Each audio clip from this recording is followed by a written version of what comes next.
Man, I keep pinching myself, Dad. Every time we get a great guest on, they always seem to get better. This time, Tim Warren. Tim Warren Trading, if you follow him on YouTube, if you're looking to improve upon your trading capability, especially when it comes to crypto, Tim Warren is the guy to follow, and he agreed to join us on the podcast. We had a profound conversation. We didn't talk much crypto, but that's okay because we talked about how we can get to the point where we are investing in crypto. We talk about Tim's family, his two awesome kids, his wife, his story. We talk about faith.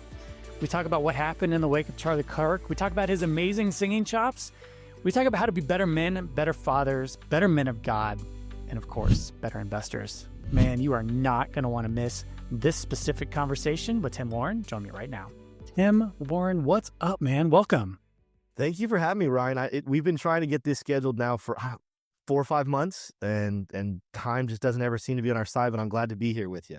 Yeah. I was at church last Sunday, and the pastor's like, hey, we're starting a new series. It's Pray Hard.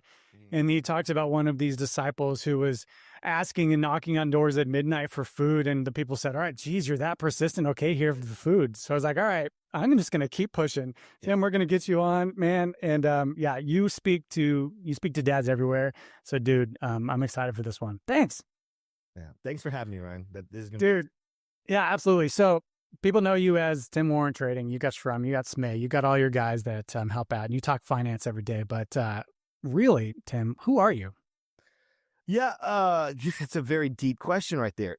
I tell people all the time, it's actually kind of funny.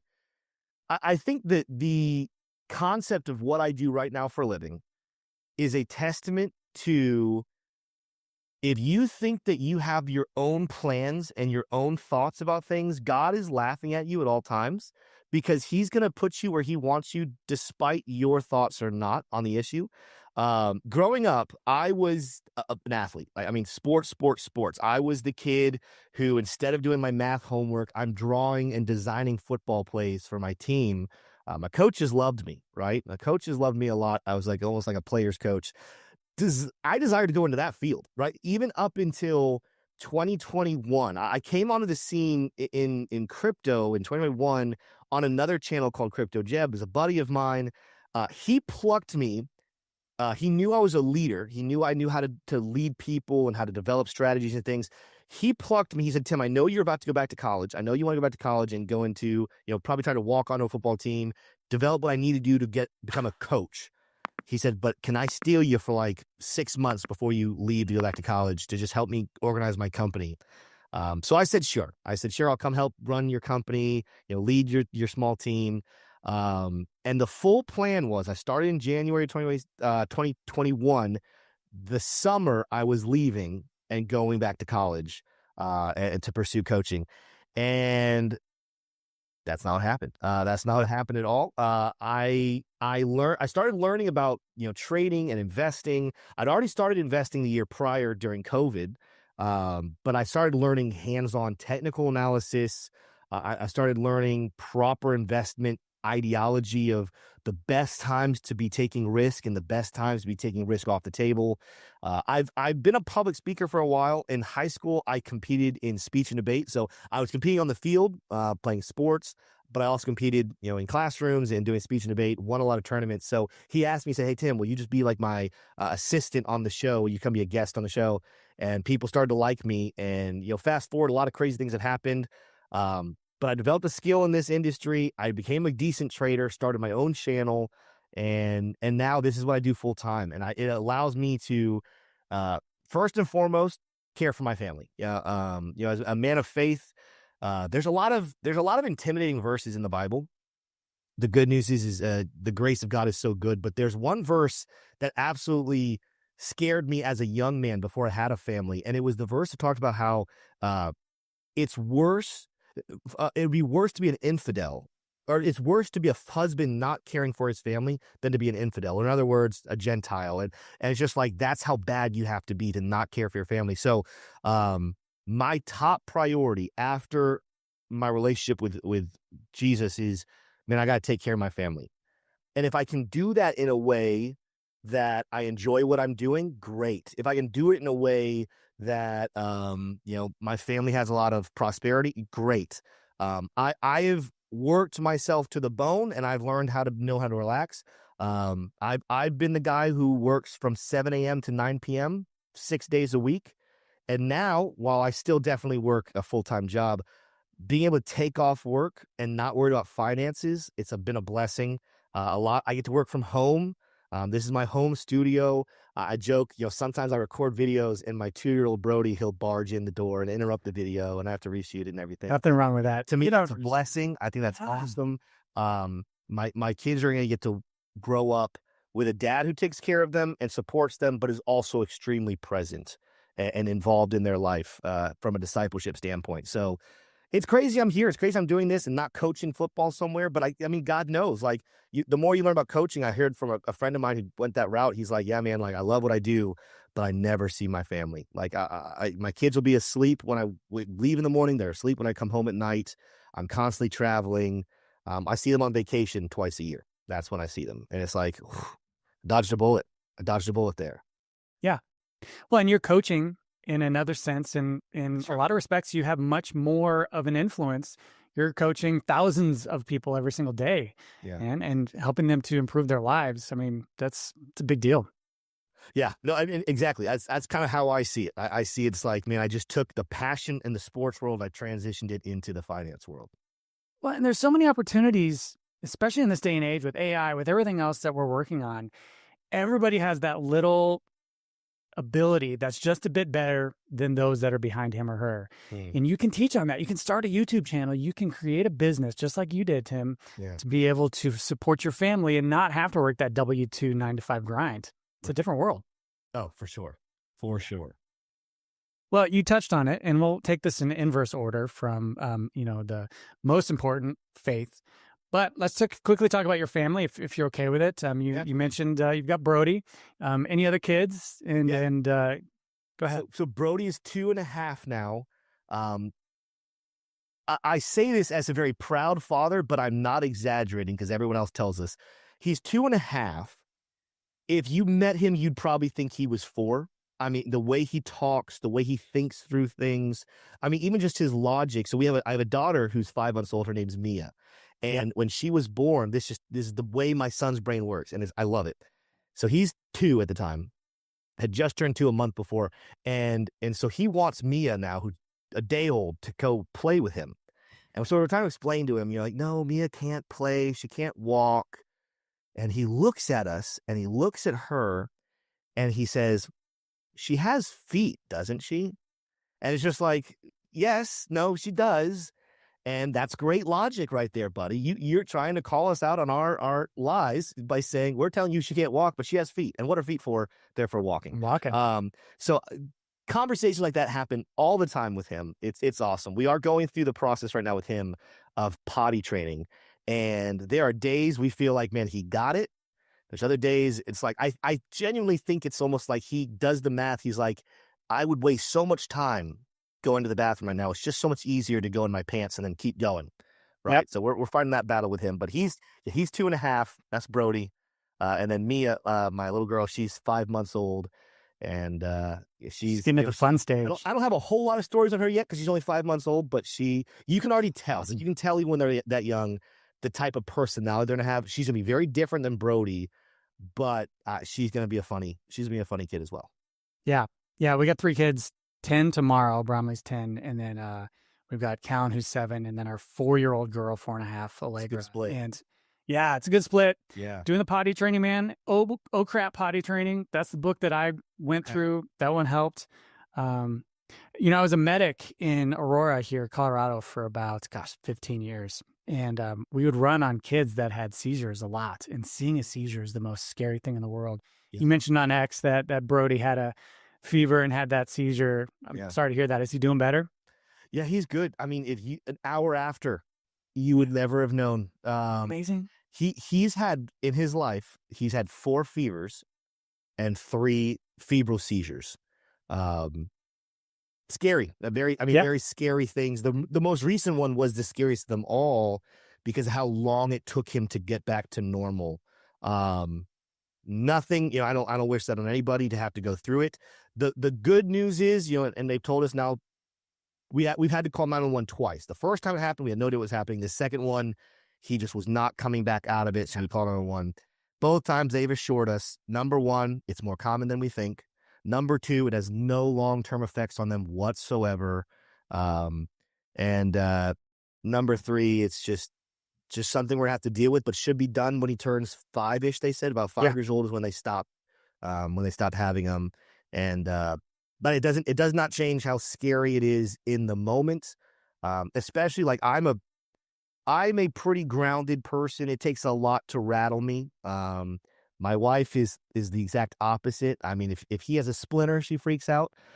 So there's part of me is like I said this to on one of my YouTube videos.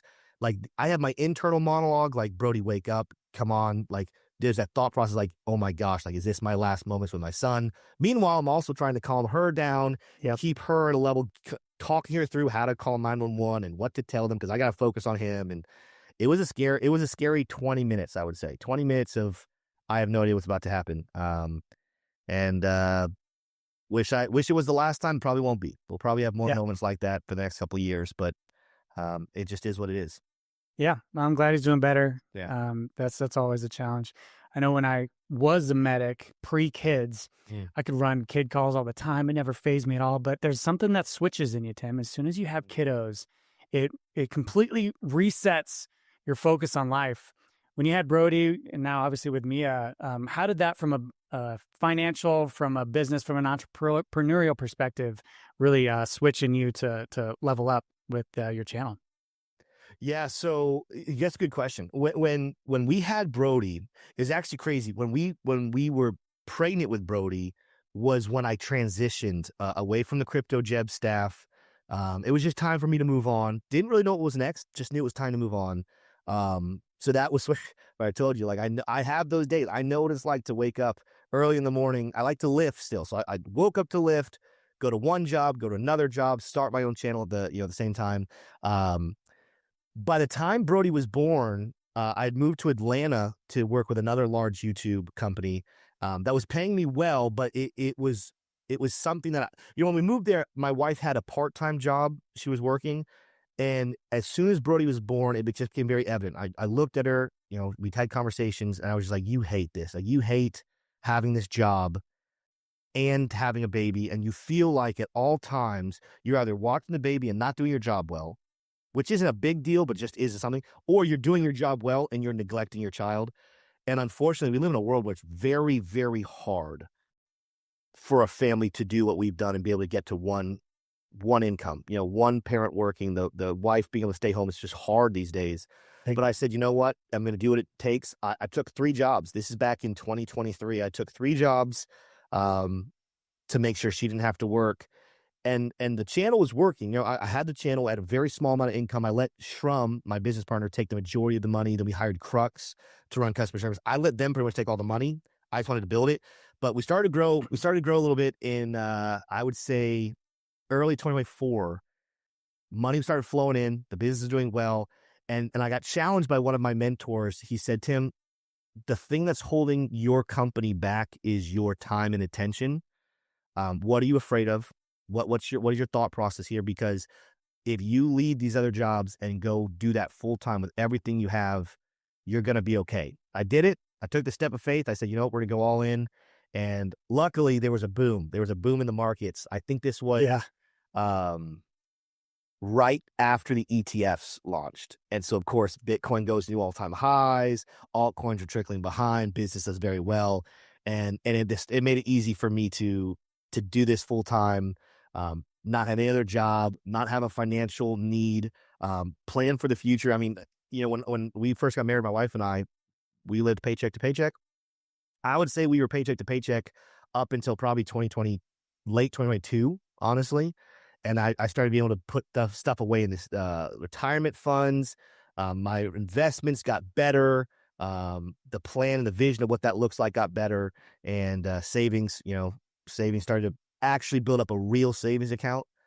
Never had debt in my life. Didn't go to college with debt. Didn't have any type of major loans on vehicles or anything, but you didn't have savings. Now we have savings. Now we have a retirement plan. We just bought a house here recently. So all that pretty much within the last like 2.5 years. There's something about that burn the boats moment. I mean, it's scary as heck, right? Yeah. Yeah. But gosh, yeah, I'm with you. I'm kind of on that cusp right now too. Gosh, if I just added my real effort to this, Yeah. it'll go. Good. And your wife's doing okay after Mia? Yeah. She's doing Cool. great.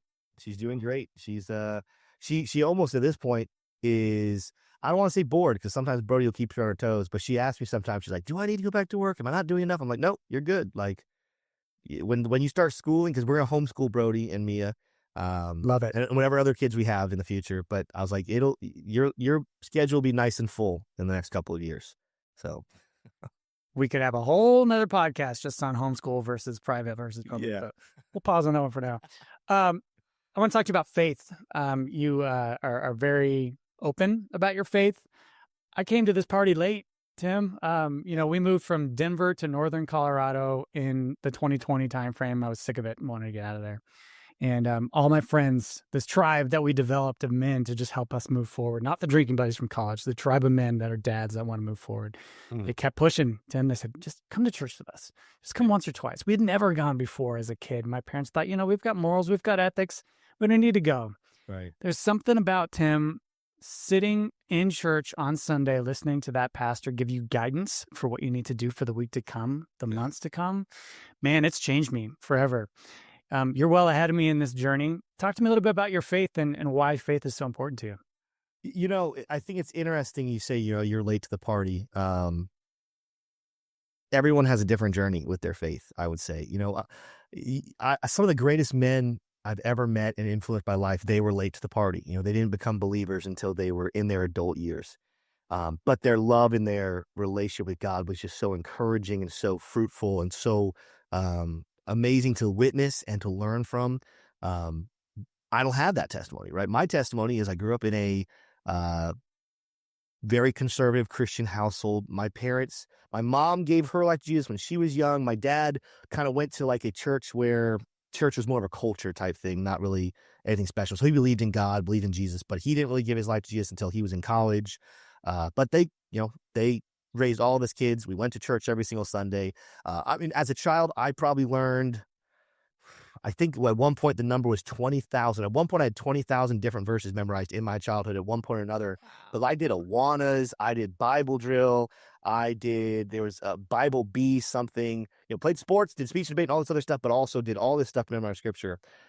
I don't have a testimony of like, man, I had to overcome alcoholism. Oh man, I had to overcome the drug addiction. Oh, I had to overcome. No, my childhood was, I had to overcome an arrogant spirit, a disobedient spirit, a prideful spirit. But even though I've always had my relationship with Jesus since I was young, doesn't stop you from doing things in life that, you really should not have done. You have to learn from it.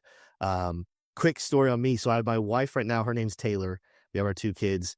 I was married before her, and I got married at 19, probably ill-advised, and she was a believer as well, but we were married for 3 short years, and she didn't want it anymore. She didn't want to be married to me anymore. She left, and it was like, for the first time at 22 years old, my faith got tested in a way that's like, we got to find out if this is real, right? It's one thing to go to church and you hear the stories and you sing a song and you say things like, oh, God is good. He loves me. He died for my sin. He cares about me. But until it's fully tested, until faith gets put in the fire, how real is it really? What's crazy is my best friend from childhood, he was going through a divorce at the same time.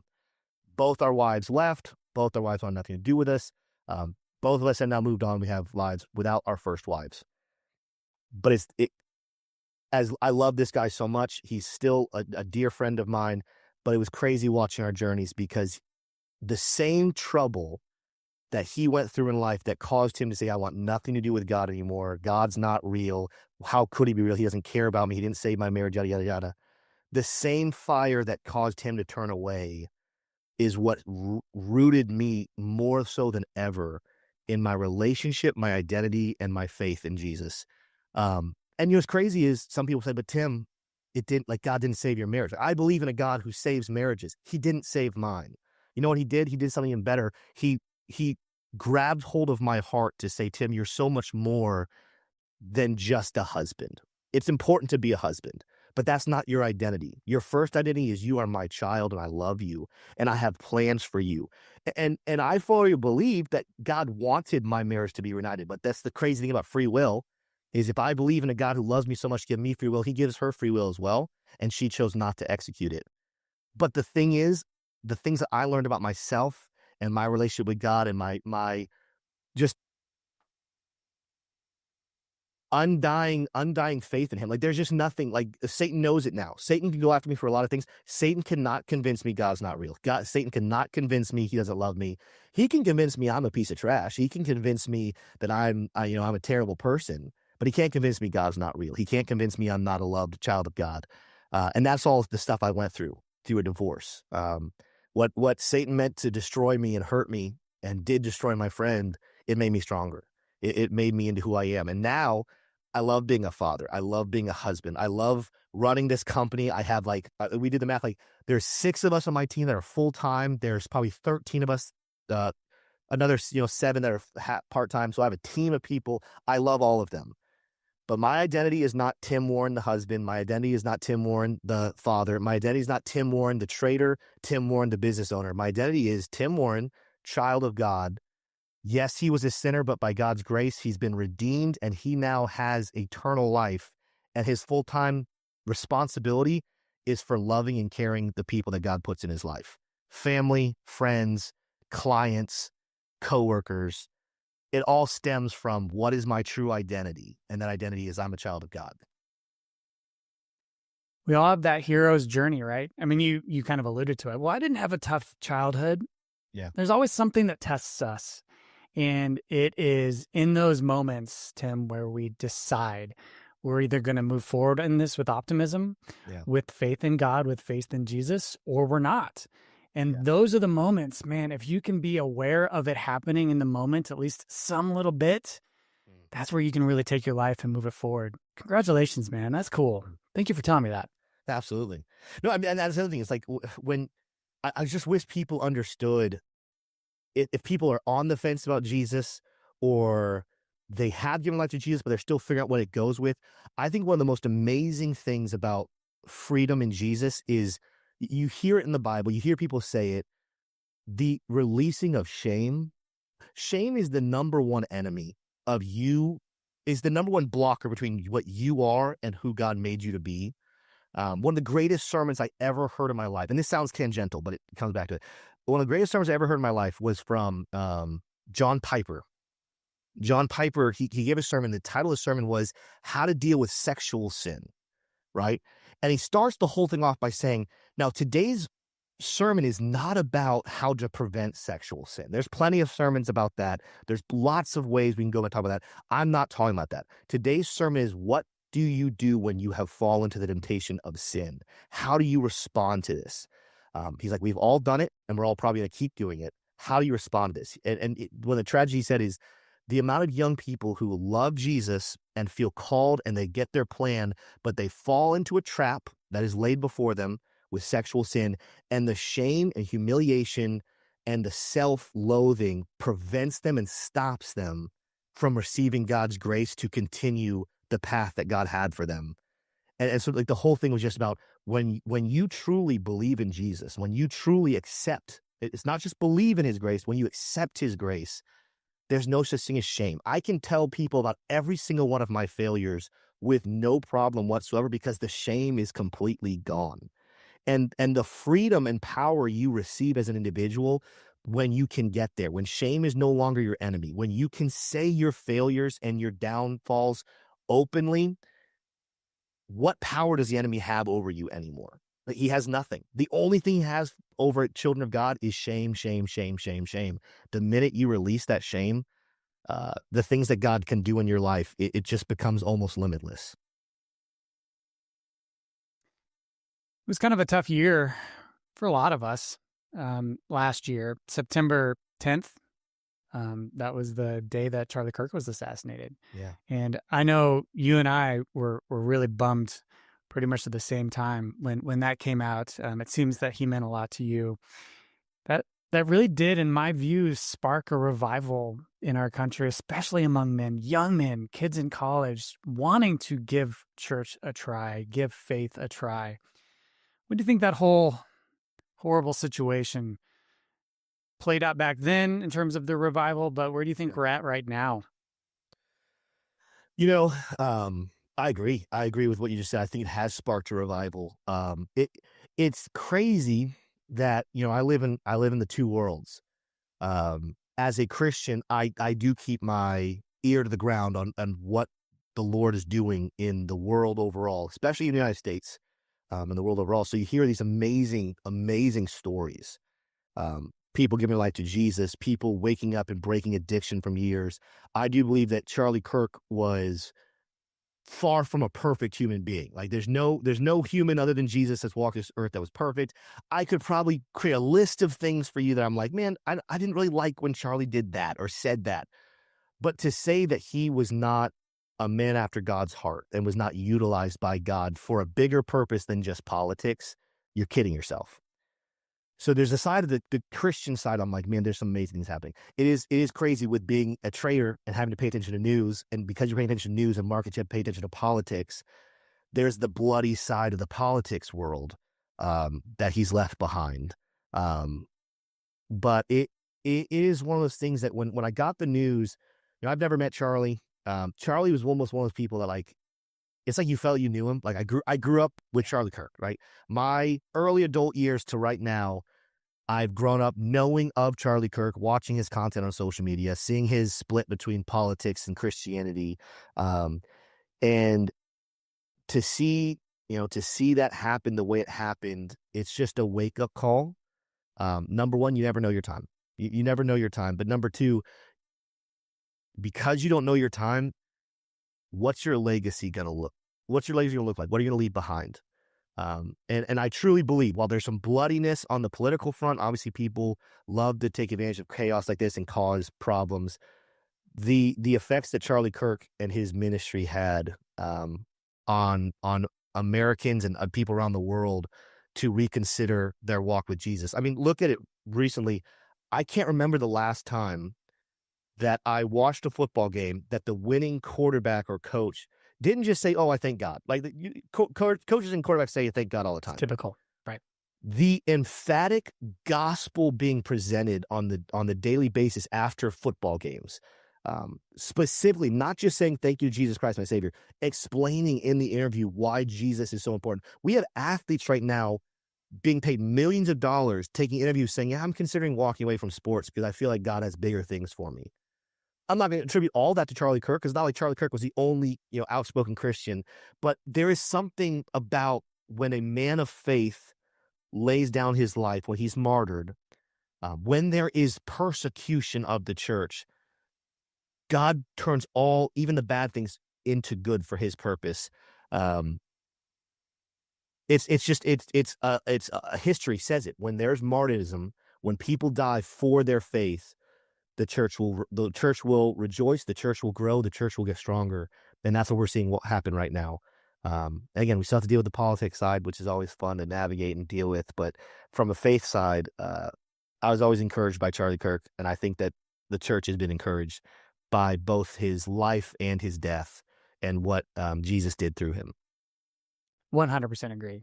And you really did your part, Tim, in the days and weeks that followed that of breaking from the typical news cycle, giving your crypto reviews and really diving in and giving your take on it. And I think it helped a lot of guys. It helped me as I was kind of going through that that challenge. One of the things you did, man, and Dad, if you're watching this, I'll post this at the end of the video, but you were talking to a very talented man when it comes to musicality. Tim Warren, man, you posted this video of you singing The Reckless Love of God on your Twitter, on your X, and 5 minutes. It was profound, truly profound. One of the most incredible performances that that you can see, especially from someone who you're not expecting it from. Quickly, dude, where'd you get your musical chops from, man? Yeah. Uh, yeah, my mom made us do a lot of music when we were young. My mom and I have a complicated relationship. I love her. there are boundaries I've learned. I think that's another. We could have 27. We could start a whole new podcast where we just talk about Yep. all the things that men need to know about. Um, a little tidbit for people. You can love somebody and still have boundaries with them.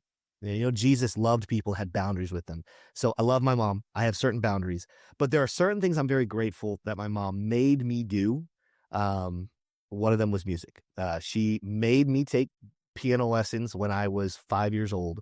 Hated it. Had to take them all the way until I was 8. And I told her, she said, you have to stay on music, but if you want to switch, you can switch. I said, violin. I don't know why I chose violin. I said, let's do violin. Did violin for 2 years. Um, Got to the place where you learned how to do, I can't remember what it's called, but where you vibrato or something. I couldn't do it with the violin. So I said, I don't want to do violin anymore. Guitar looks cool. I want to switch to guitar. So I learned, I had multiple instruments. Singing, I think I just sung as a kid. And that's one of those things, like, singing is a muscle. The vocal cords are a muscle. If you work out a muscle, it develops, gets stronger, it is better. If you don't work out a muscle, it withers and becomes almost useless.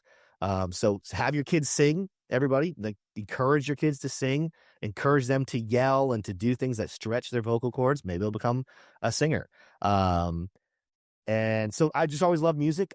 People ask me, Tim, what's your favorite music? And this isn't like my Christian answer, like, oh, I'm just trying to be spiritual. Like, I genuinely don't really listen to music that's not worship music. And no shame to anybody who does. I know that my life is better when I'm surrounding myself with encouraging, uplifting things coming in.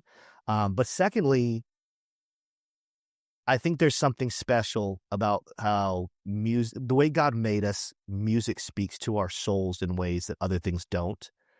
And it's our way of, it's one of the many ways of pouring out our worship to God, is using that instrument, both the physical instrument, but also your voice and your song, to worship him. I mean, you look at the Old Testament, it's just riddled with the importance of music. You look at David, you look at Satan, who was the angel of worship. I mean, you look how he described, his body was made out of musical instruments. He was the worship leader. He was God's favorite angel before the downfall, Lucifer. And it's like, there's something special. I think it's just wired. We're made in God's image. Music was special to God. Music special to us. And again, if you guys listen to love songs, and that's great, that's awesome. I encourage people to kind of get rid of music that kills and decays, but there's nothing better than worship music, in my opinion, just for uplifting your soul, your spirit. Yeah, so that's what I listen to. That's what I do. I've dabbled in worship leading at smaller events. But I need to do it more often. I will say that I need to do it more often. I used to do it from time to time, and I haven't done one in a while. So I probably should do another one in the future. Yeah. Keep working those muscles, man. Yeah. Yeah. My wife has my 5-year-old, or excuse me, my 7-year-old and my 4-year-old going to music class, and it's always uncomfortable for me. And I'm like, why are we doing this?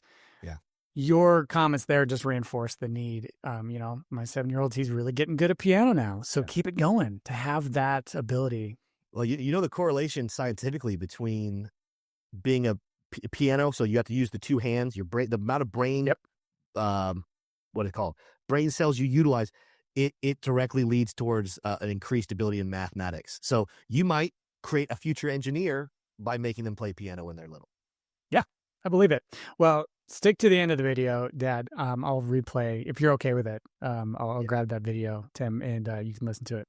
All right, we've gotten all the most important stuff out of the way, right, Tim? We've talked about our family. We've talked about faith. We've talked about who you are. Let's get into what a lot of people are clicking on this for, what you're known for, crypto. Just briefly, how'd you get into crypto? Why is this an asset class, not financial advice, as we both know on YouTube, that somebody should learn a little bit more about and potentially look at? Yeah, I told a little bit about that. I had that buddy who had his own channel, Crypto Jeb, and he, so my story of getting into it, long before he asked me to work for him, him and I, we were just friends, and I was a trainer. I was training him in the gym, but we spent a lot of time together, and he convinced me right after COVID, as we were getting those COVID checks, he was teaching me the history of the dollar and just how absolutely stupid the US dollar is. All fiat currency, the creation of it is absolutely dumb. It's just something we grow up with. And we're just like, oh, you money, just use money. Oh, things become more expensive. I didn't even learn the word inflation growing up. I just knew things got more expensive every single year.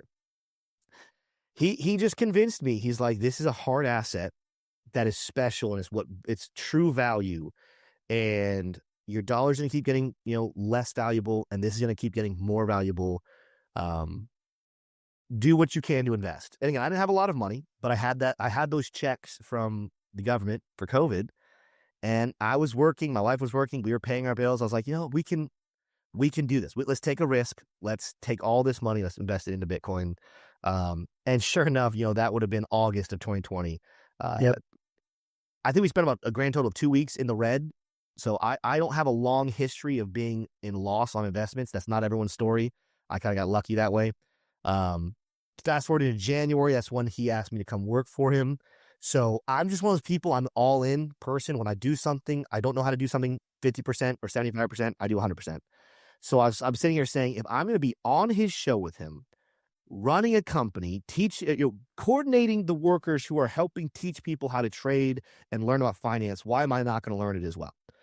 So I spent my nights and my weekends studying technical analysis, studying the markets, researching fundamentals, researching economics, and that's how I got my path into it.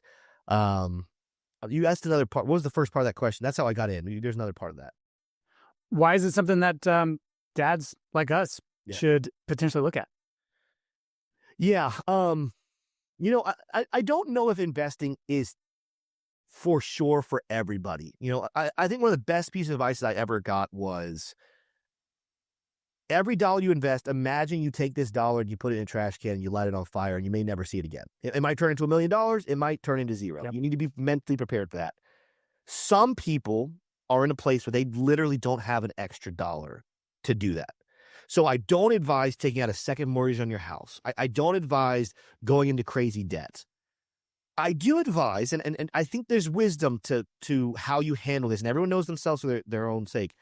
I do advise a period of time of doing what I would call a side hustle. If you don't have any extra income, if your budget is strapped and you have no extra money, you're putting food on the table, what you need to do for your family, you're keeping a roof over your head, but you have no extra money, literally nothing. A season of time to get a side hustle where you see your family a little less. Don't make it extended. Don't prepare to become a hustler for 10, 15, 20 years, and all of a sudden you blink and your kids are out of the house. What's the point in building wealth, but you miss out on all the things that are special. But for a period of time, going above and beyond to create extra income for the sole purpose of investing, it's wise. It's wisdom, and I advise everybody to do it. Start with, can I create a better budget? Am I spending money in a dumb way right now? I can reevaluate. But if you do reevaluate and you still don't have all the money, take a period of time, create a side hustle, create some extra income, and start investing. Why? Because my journey, how it went. If you want a book to read, I know everybody has a lot of free time in the world. Go read the book, The Bitcoin Standard. And it effectively, I learned this from a person and then read the book and I was like, oh, now I understand better what he was saying. The Bitcoin Standard is all about the history of currency and what Bitcoin was when it was created and how it solves the problem of value when it comes to money. This is a part of the world we live in. The elite and the poor are separated, right? In India, it's very clear. They have the class system, and it's very clear who's good and who's bad and who's low. In America, we like to say, oh, anybody can do anything. That's not 100% true. There is absolutely a class system in America of the elite wealth that wants to keep the working class lower. They want to keep them poor and keep them down. The beauty of capitalism, though, is that there's a way to change what class you're in, where versus other forms of economics, there's no way to fix it. You're born into something, you're stuck with it. But you do need to learn the value of money. They don't teach us in schools. They don't teach us in college. They don't want you to learn the value of money. They want you to be a worker, to continue to build their wealth while making you pass by keeping you happy with food on your plate and a roof over your head. But learn about currency, learn about money, learn about value, learn about the history. And I think all roads lead towards investment away from the dollar. So even if you're like, man, I think Bitcoin's a little too risky for me. I think crypto's a little risky for me. I get it. I understand the fear. 2025 was a great representation of that risk. 2022 was a great representation of that risk. If you're more comfortable with the S&P 500, go for it. Because at the bare minimum, the S&P 500 on average is better than Should beat inflation. inflation. So at least you protect Exactly. your wealth. But if you want to be more aggressive, if you're tired of living paycheck to paycheck, or if you do want to, you're thinking about it right now, then how am I going to put my kids through college? How am I, this thought I already have. What's it going to look like when my daughter, my 5-month-old, in hopefully a long time from now, gets married and I have to go fund a wedding for her? What are my finances going to look like to be able to do that for my daughter, for my children? Think about the future and think about building of wealth. Don't think, how do I turn $1,000 into $1 million by next year? If you can, that's cool. Don't think about it that way. Think about, how do I set up the rest of my life and my kids' life for financial success? There's no way that leads you back towards, let me just continue to hold as many US dollars as possible. It will cause you to say, all right, the US dollar stinks. What can I put it in? Is it S&P 500? Is it gold? Is it silver? Is it Bitcoin? Is it Ethereum?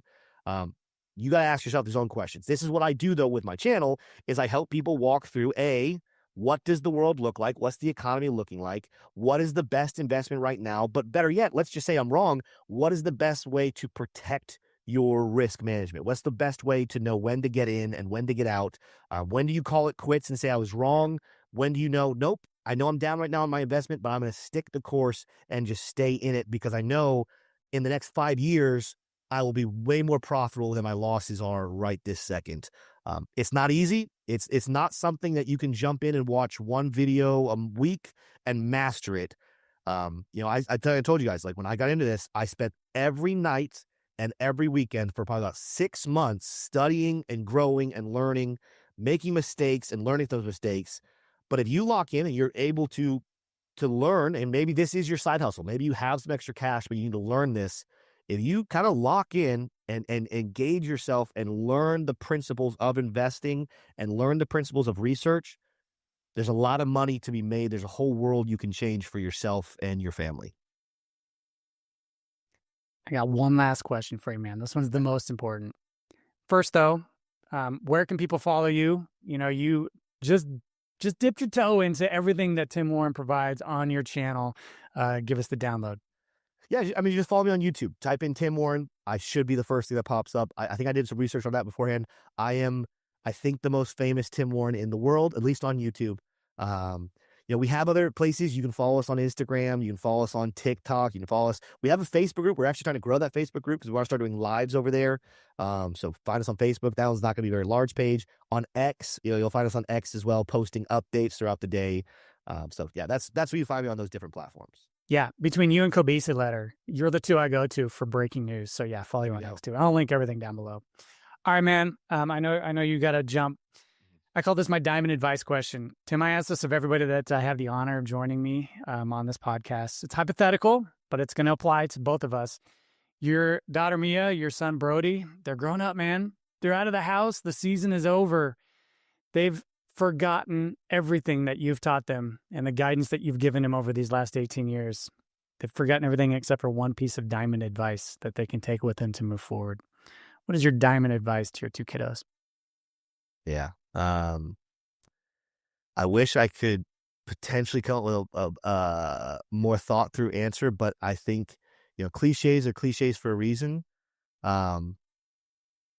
And I think this is my job as a father. I want to see my children be successful in life. I want to see them do well. But my number one responsibility is not my children's happiness. It's my children's holiness. Run to Jesus. Run to Jesus. And you might have a lot of other problems in the world, but there's only one that really matters. And if you run to Jesus, you won't have it. Tim Warren, it has been a true honor. You're doing some great work in this world, man. Thank you for joining me. Thank you for having me.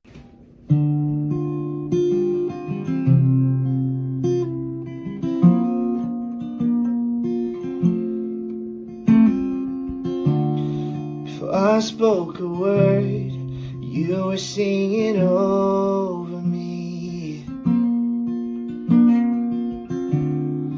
You have been so good to me. Before I took a breath, you breathed your life in me. You have been so kind to me. And all the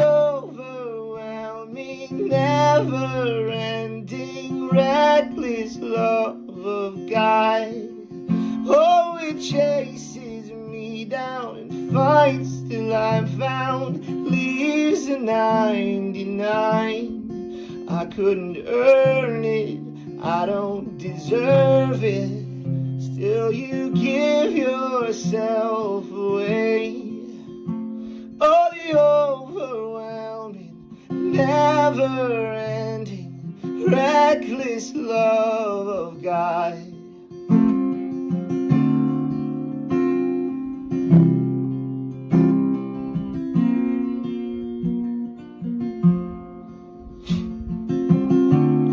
When I was your foe, still your love fought for me. You have been so, so good to me. When I felt no worth, you paid it all for me. You have been so, so kind to me. And all the overwhelming, never-ending, reckless love of God. Oh, it chases me down and fights till I'm found and leaves a 99. I couldn't earn it, I don't deserve it. Still you give yourself away. Oh, the overwhelming, never-ending, reckless love of God.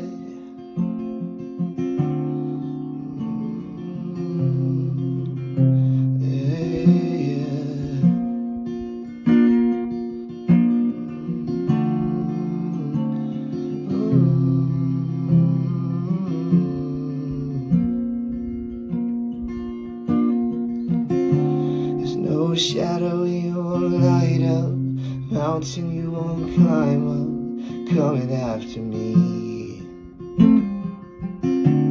No wall you won't kick down, lie you won't tear down, coming after me. No shadow you won't light up, mountain you won't climb up, coming after me. Wall you won't kick down, lie you won't tear down, coming after me. And no shadow you won't light up, mountain you won't climb up, coming after me. And no wall you won't kick down, lie you won't tear down, coming after me. And no shadow you won't light up, mountain you won't climb up, coming after me. No wall you won't kick down, lie you won't tear down, coming after me.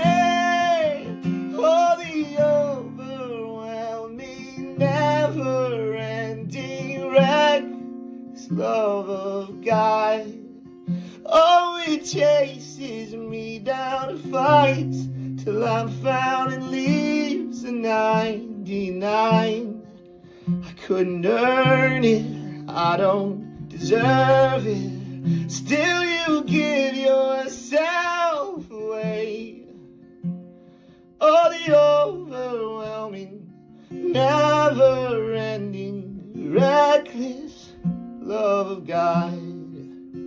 Oh, the overwhelming, never-ending, reckless love of God.